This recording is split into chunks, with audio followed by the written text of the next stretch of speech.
Welcome to our guide on how to effectively organize and facilitate a classroom discussion. This straightforward approach will help you create an engaging and educational environment for all students.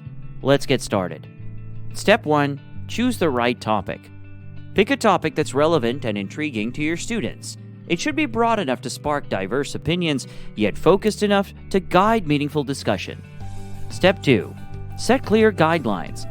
Before starting, clearly outline the discussion rules.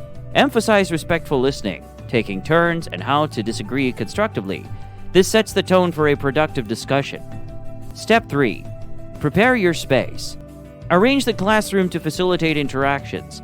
A circle or U-shaped configuration works best, allowing students to see and engage with each other. Step 4. Warm up. Kick off with a warm-up activity related to the topic. This could be a quick poll, a relevant question, or a short video clip to get thoughts flowing. Step 5. Facilitate the discussion. Start with an open-ended question to dive into the topic. Guide the discussion by asking follow-up questions, involving quieter students, and summarizing key points to keep the discussion on track. Step 6. Use visual aids. Incorporate visual aids like charts, diagrams, or slides to help clarify complex ideas and keep students engaged.